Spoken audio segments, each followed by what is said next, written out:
Hi, and welcome back to Joel's DIY. Back again with another video. Today we're going to be reviewing the Technics SL-D5, which is this turntable right here.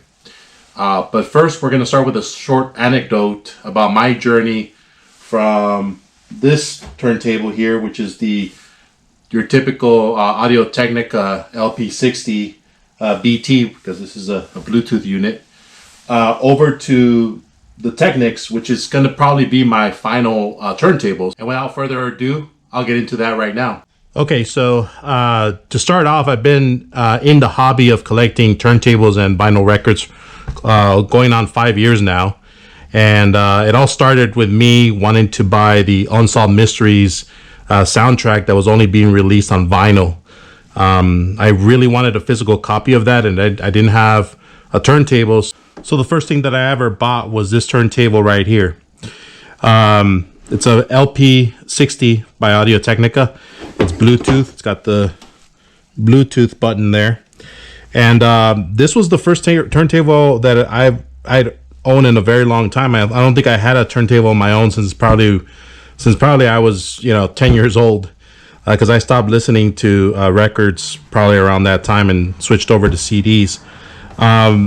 And, my first impressions were pretty solid. I mean, this is a solid unit. It's a good starter turntable. You got, the nice mat and the aluminum platter, automatic functions, just like I like them, and it makes everything very simple and convenient. And as I moved through the hobby, this turntable just wasn't cutting it anymore. Just basically, it all has to do with this cartridge right here. The LP160 cartridge that it comes with, I don't know what the name of it is. It's a good cartridge. It's just, the highs weren't there. It wasn't very bassy. It was very typical, and unless you know how to hook this up, you get a little bit more out of the cartridge. I could have gone in here and disabled the preamp to get a better better sound out of this cartridge, but then that would mean I would also probably have to deactivate the Bluetooth, which is pretty much the reason why I chose this turntable. And many people that are in the hobby would be content with having a turntable like this to listen to their records. It's definitely a step up from the Crossleys. But the reason, and yeah, this is not the original dust cover. My original dust cover actually cracked, and I had to replace it with this Iowa that I took from an Iowa turntable that was broken. But anyways, so yeah, but it does fit. It does fit. Not as good as it should, but almost there. But the point being that this is a pretty good turntable. But the reason that I didn't stick with it, which I've already explained, it just wasn't good enough. The sound wasn't good enough, so I switched over to vintage turntables, and from there I've progressed to different models, and I'll show some of the models that I've used over the last couple of years. Some of these I've also reviewed on my channel, so you might want to see those if you go to my channel. Might put some links here. But as I went through the hobby, eventually I kind of stopped at the Audio-Technica LP120. Which is pictured right here. If you guys don't know what that is.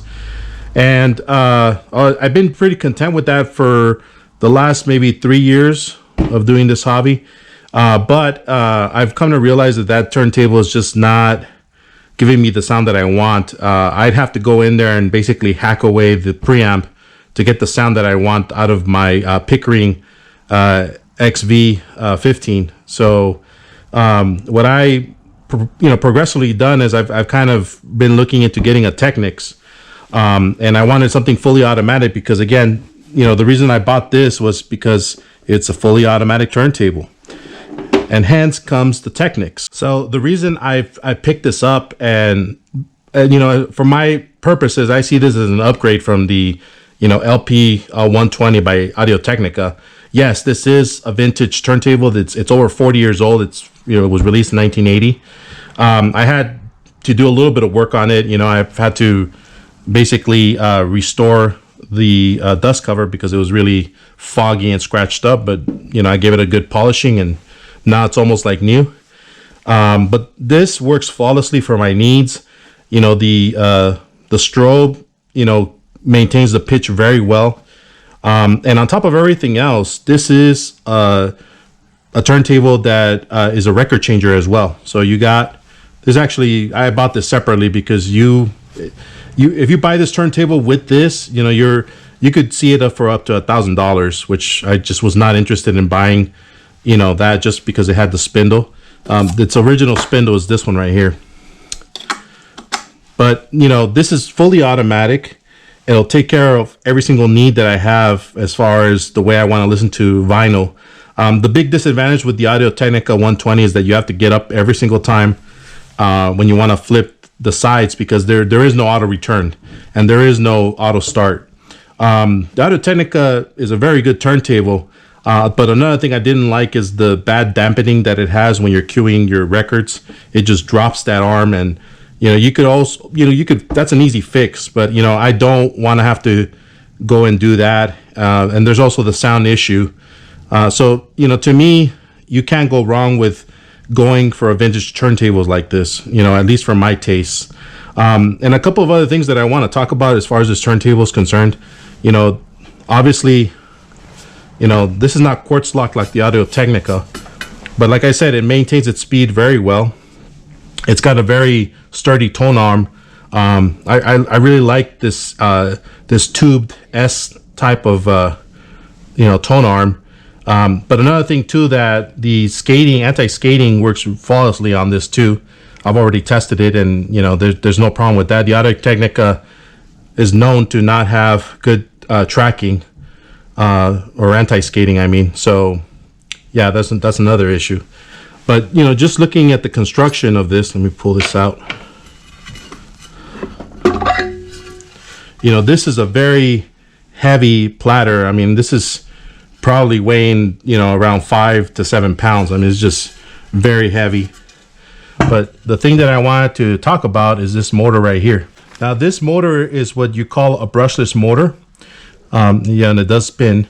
But the way it works is that the electrical energy that's actually you're getting from the input, it's actually causing this to rotate, kind of like a electrical car engine. And it's got magnets there. It's also got magnets on the platter. If you see on the other side of the platter, it's got these magnets here, and that is what makes the turntable rotate, which I thought is a very interesting design. And like I said, it works perfectly well. So I like that. It's got your typical strobe, and also something to note is here you got the memogram. So this allows you to play up to 6 records without having to get up and change your records. Now, some people have said, let me go ahead and put this back. So some people have said that stacking your records, it's not good for your vinyl. I mean, there might be some truth to that, because 45s, you can stack them up and they won't scratch because the label's thick enough. Vinyl records vary. Some of them do have a label that is thick enough, but if you are stacking records that you find at a Goodwill that are not in mint condition, I think stacking them can't cause any more harm than they already have. And I do primarily get my records from the thrift store, and usually I don't find them in the most perfect condition. So this is perfect for what I want. Obviously, if I want to use this to play a brand new record, I could always put the old spindle, and just use it as a single play, although it does have a repeat function, so I could repeat it. So that's just another feature, the fact that it has a repeat, the fact that you can play multiple records with this spindle. I mean, to me, you can't do better than this turntable, the SL-D5. And I have already installed my Pickering XV15, which is right there. So, and it sounds amazing on my Yamaha A32-D. So yeah, I'm very content with this turntable, and let's just have a quick look around. Okay, I don't know how well you can see that, but there is the label with the model number, and of course this is a product of Japan, as if you can see right there. And this runs at 5 watts, and it does go directly with an AC power, but the motor is DC powered. And you know, it's got your standard feet. I think these feet do very well with blocking out vibrations. The feet there. This does weigh a lot. If you count it up, it's 7.5 kilograms or 16.5 pounds, which is, you know, very good for a turntable. You don't want a light turntable. You want a heavy one so that you can block out most of the vibrations. The dust cover, you know, had a few scratches when I got it. As I mentioned before, I polished this out as best I could. I got rid of all the cloudiness, so now it kind of looks like a brand new turntable, except for the label being a little bit faded. But yeah, I am very happy with this purchase. One thing that I don't like is that the fact that, yeah, the cables are hardwired. The Audio-Technica also has its cables hardwired. But I've tested these out and they work just fine. You got your ground. So, you know, this does not come obviously with a preamp. So you're getting the best sound out of the preamp that's in your receiver. Or if you're using a separate preamp, you're going to get that sound. But, you know, you can't go wrong with hooking this up with a vintage amplifier, just because this is the way records sounded the best, because that's the way that the turntable was designed. So, you know, I can appreciate that, and I like that about this particular turntable. Also, another feature that I've noticed that the Audio-Technica has that the AT-LP 120 doesn't have is this one does come with a larger counterweight, which can, you know, withstand the weight of heavier cartridges. The Pickering is one of those cartridges that's going to be just a little bit heavier. At least that's what my experience has been. I was able to switch this out with the stock Technics shell.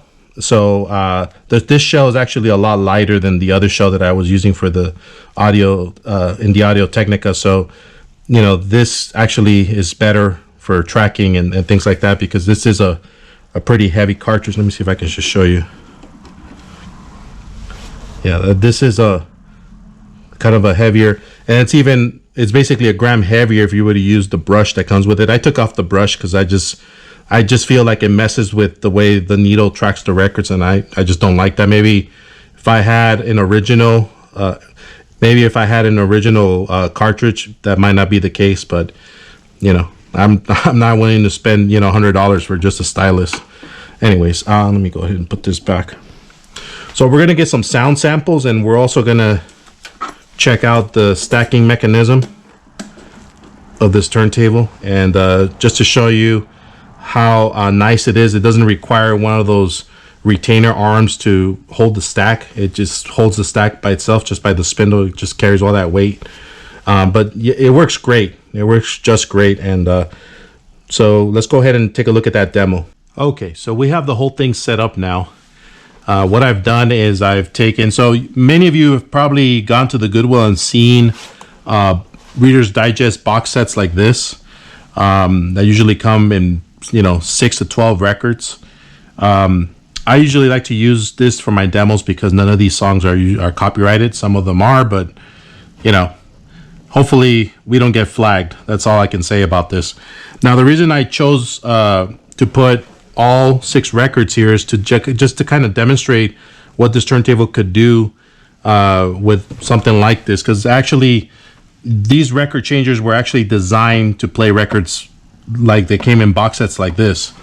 And one reason that I know that is because usually, you know, it'll tell you, if you can see that label there, some records came with you know, the number of the record, but also sometimes they would say side 7 or side 6 or whatnot, or side 12. And that's because of the way that the turntables were designed to be stacked.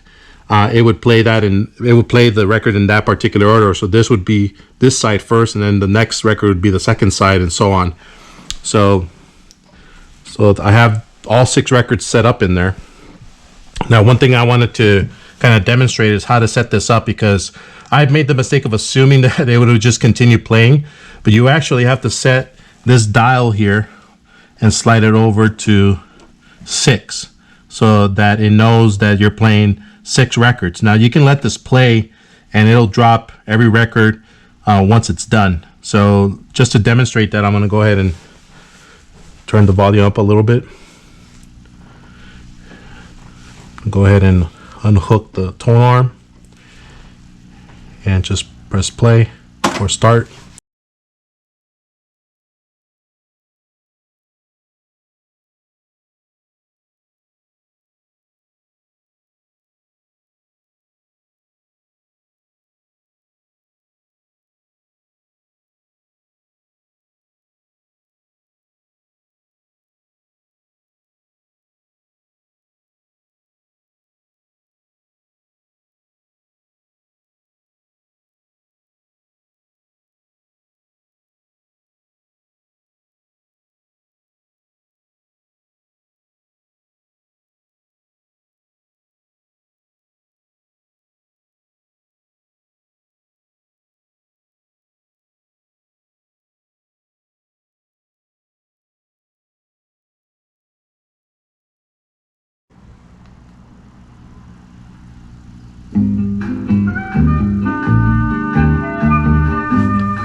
So once it ends up at the end of the record, it'll just auto return one last time.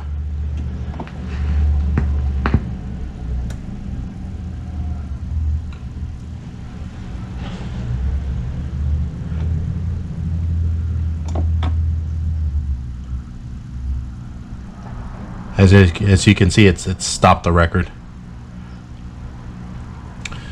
So this machine just plays. It could play at least an hour and a half of music, probably more, just depending on how long your tracks are or how long the side is.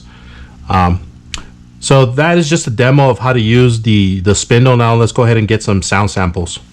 Okay, so I removed the stackable spindle, and now I just have my regular one record in the turntable, on the turntable.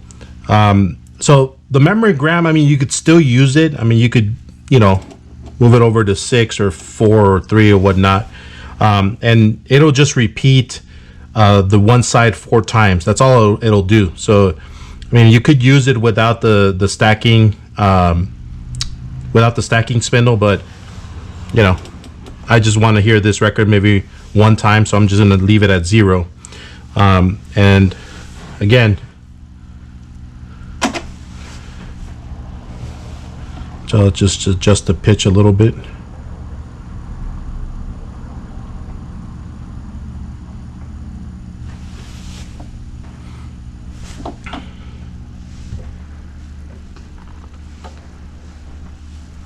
So right now I have this set up with no treble right on my little preamp volume control here thing. I got the speaker here, just a regular karaoke speaker.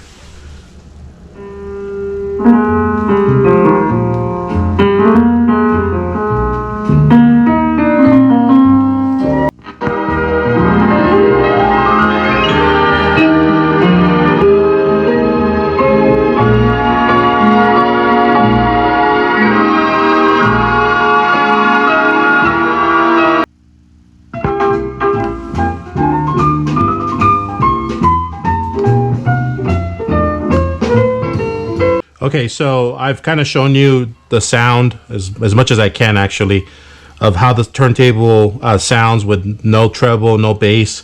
I'm going to go ahead and adjust it so that we get an improved sound, just to fine tune everything.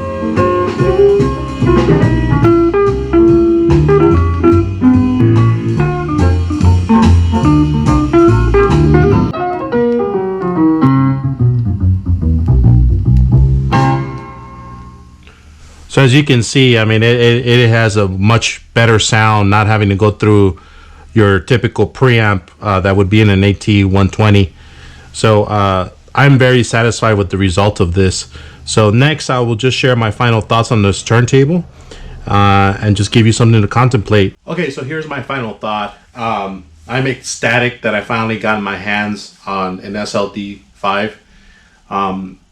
It's basically the turntable that I wanted to get from the beginning of my search. But sometimes you do have to come full circle to get exactly what you want or what you need. And I did try them all. I mean, I've tried, vintage turntables. I've tried brand new models like the Audio-Technica LP120. And I've come to the conclusion that a turntable is going to best suit your needs once you've tried every single other type. I did not like the LP120, even though it's basically a brand new turntable. I did not like it because, you know, you don't have the automatic functions, you don't have the ability to do other things for the turntable. Some features that I probably will miss from the LP120 is the ability to play records backwards. That, I think that was kind of a neat thing that no other turntable that I know of can do. And also the fact that it can play 78s. This turntable can't play 78s, so that's something that it's kind of a loss that I'll have to live without. That's not to say that I'm getting rid of my LP120. I'm actually probably going to keep it as kind of like a turntable that I just have on the side in case I want to listen to 78 records, or if I want to listen to a vinyl backwards. Nonetheless, the whole point of me sharing my experience or my journey with turntables is just, you can't just buy new stuff and expect for you to be completely content with what you get. You kind of have to go through the journey sometimes to get exactly what keeps you in the vinyl hobby. This turntable, I think, is kind of reinvigorating my time to listen to records. I've had stacks of records that I've even shared on this channel, and haven't really listened to a lot of them because sometimes you don't want to have to get up every 10-15 minutes or 20 minutes to switch sides and, you know, bring the tone arm back without damaging the record. Sometimes it's nice to have a machine like this do it all for you. So this is why this is going to be my main turntable moving forward. Anyways, thank you so much for joining me today. I hope you enjoyed this video. I'm very happy to have come back to doing videos after taking a short break. Thank you so much for joining me today. Have a wonderful rest of your day, and I'll see you in the next video. Take care.